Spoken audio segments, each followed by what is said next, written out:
নমস্কার। আজকে আমরা আমাদের সঙ্গে পেয়েছি Rajdeep Chakraborty. West Bengal civil service executive 2023 যে রেজাল্ট সদ্য প্রকাশিত হয়েছে গত সপ্তাহেই, সেখানে রাজদীপ WBCS এক্সিকিউটিভ পোস্টে সিলেক্টেড হয়েছে। কংগ্রাচুলেশনস রাজদীপ।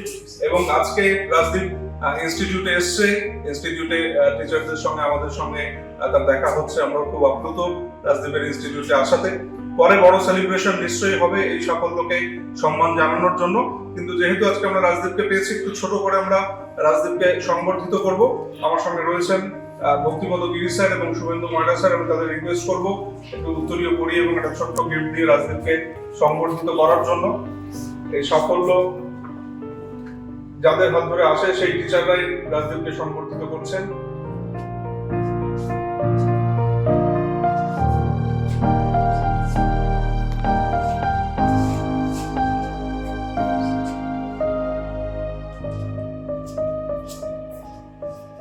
আমি এবার রাজদীপকে রিকোয়েস্ট করব যে একটু তোমার অভিজ্ঞতার কথা এবং বর্তমানে যারা পড়াশোনা করছে, যারা WBCS অফিসার হতে চাইছে, তাদের জন্য তোমার পরামর্শ কি থাকবে সেটা খুব সংক্ষেপে বলার জন্য।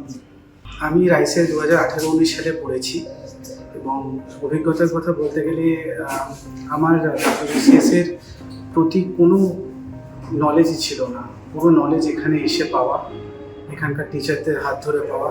ম্যাথসে আমি গোল্লা ছিলাম, সেই গোল্লা থেকে অনেকটা আমাকে তুলেছেন এখানকার স্যারেরা। রাইসের অবদান সত্যি অনস্বীকার্য আমার সাফল্যের ক্ষেত্রে।